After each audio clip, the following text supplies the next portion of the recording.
Bonjour.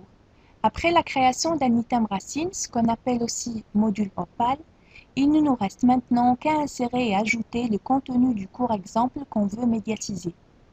Mais avant de commencer notre travail de démonstration, qui concerne dans le cadre de ce quatrième tutoriel l'insertion d'un texte, il va falloir tout d'abord améliorer l'affichage de cette fenêtre en l'agrandissant.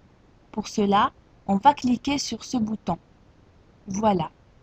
Ce qu'il faut signaler à propos du module Opal, c'est qu'il ressemble à n'importe quel éditeur de texte standard, en nous proposant presque les mêmes fonctionnalités pour enregistrer, annuler, insérer du texte et le mettre en valeur, etc. Ce qui est nouveau ici, c'est qu'on dispose d'une zone qu'on appelle brouillon, la voilà.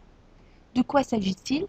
Eh bien, il s'agit d'un espace qui nous permet de stocker de façon temporaire le contenu qu'on veut insérer dans le formulaire du module Opal.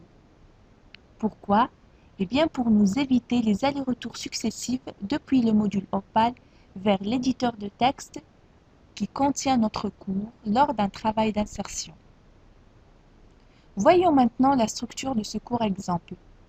Comme vous pouvez le constater, il est composé d'un titre, des objectifs, d'une introduction, d'un premier grand titre qui correspond à ce qu'on appelle une division dans le module Opal, un grain de contenu, c'est-à-dire le deuxième niveau de titre, petit 1, un autre grain de contenu, petit 2, nous avons un item ressource de type image, une deuxième division, c'est-à-dire un deuxième grand titre avec un grain de contenu comme sous-titre.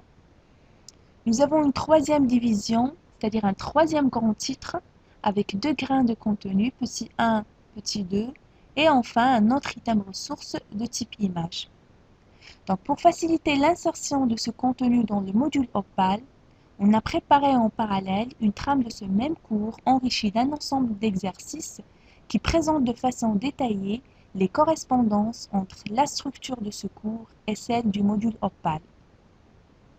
Donc pour commencer notre travail de démonstration et vous montrer comment insérer du texte dans le module Opal, nous allons sélectionner le contenu de cette première page, le copier et le coller dans la zone brouillon.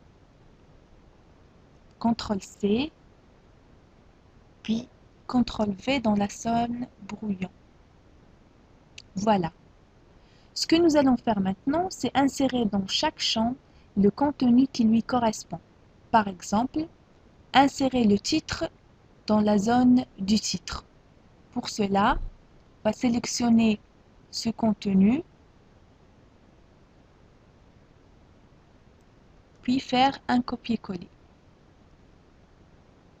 De même pour le titre court, on va le sélectionner, puis CTRL-C et CTRL-V.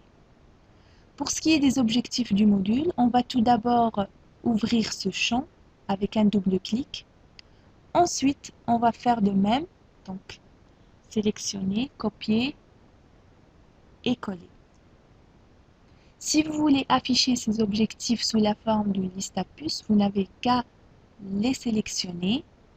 Puis dans la zone ou bien la barre d'outils, on va insérer une liste à puces. Voilà.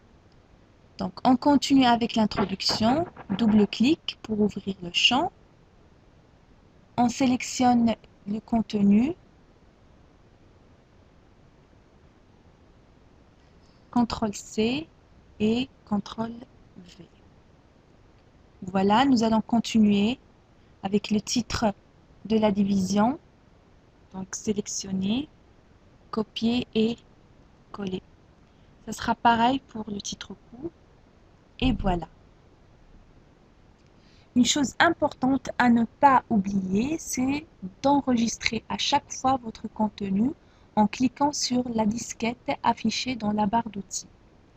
Voilà. Si vous voulez voir à quoi ressemble votre contenu au niveau de la mise en forme, vous n'avez qu'à réduire la fenêtre et cliquer sur Aperçu. Voilà. Donc, vous avez ici le titre de votre cours, Ingénierie pédagogique éléments de base. Vous avez les objectifs. Ensuite, l'introduction. Ensuite, vous avez le titre de la première division.